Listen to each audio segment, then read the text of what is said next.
17 मेला लोकसभेच्या निमित्ताने या ठिकाणी शिवाजी पार्क बुक करण्यात आलेलं आहे। त्या ठिकाणी महायुतीच्या माध्यमातून सभाचं आयोजन करण्यात आलेलं आहे। निश्चित स्वरूपात महायुतीचे सर्व वरिष्ठ नेते त्या सभेला उपस्थित असणार।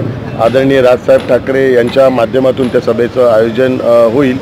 लवकरच त्या संदर्भातली घोषणा प्रसार माध्यमांच्या माध्यमातून केली जाईल। या मतदारसंघामध्ये जवळपास 80 अध्यक्ष आदरणीय राजसाहेब ठाकरे यांना भेटण्यासाठी आणि त्यांचे आशीर्वाद घेण्यासाठी या ठिकाणी मी शिवतीर्थावर आलो होतो।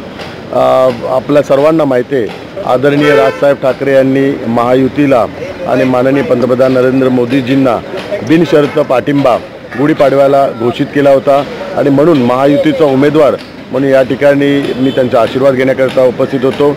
आणि आपल्या सर्वांना माहिती आहे, हा दक्षिण मध्य लोकसभा मतदारसंघ आहे आणि या दक्षिण मध्य लोकसभा मतदारसंघामध्ये आदरणीय राजसाहेब ठाकरे यांचं या ठिकाणी वास्तव्य आहे। ही पण माझ्या दृष्टिकोनातून एक अभिमानाची गोष्ट आहे।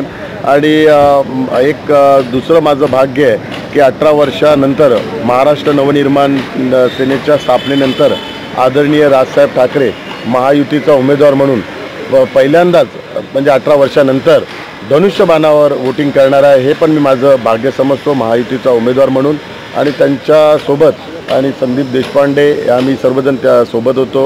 आमदार सदा सरवणकर, तुकाराम काते त्यांच्यासोबत निवडणुकीच्या संदर्भातल्या चर्चा केल्या आणि त्यांनी काही महत्त्वाच्या सूचना निवडणुकीसंदर्भात मला दिलेल्या आहेत। त्या सूचनांचं निश्चितपणे मी निवडणुकीच्या माध्यमातून त्याची अंमलबजावणी केली। 17 मे त्यांनी महायुतीच्या माध्यमातून जो पाठिंबा दर्शवलेला आहे तोच एक प्रकारचा प्रचार आहे। त्यांच्या पाठिंब्यामुळेच प्रचाराचं स्वरूप लाभलेलं आहे। आणि आता संदीप देशपांडे आणि सर्व महाराष्ट्र नवनिर्माण सेनेचे सर्व वरिष्ठ पदाधिकारी यांच्याबरोबर आता आम्ही चर्चा करणार आहोत आणि लोकसभेच्या प्रचारात त्यांची भूमिका काय असणार, संपूर्ण वॉर्ड अध्यक्षापासूनच्या सगळ्यांचा प्रचार मोहिमेत कसा सहभाग असावा याची रूपरेषा संदीप देशपांडे जे दक्षिण मध्य लोकसभेचे समन्वयक आहे त्यांच्या नेतृत्वाखाली आता ठरवण्यात येईल। 17 मेला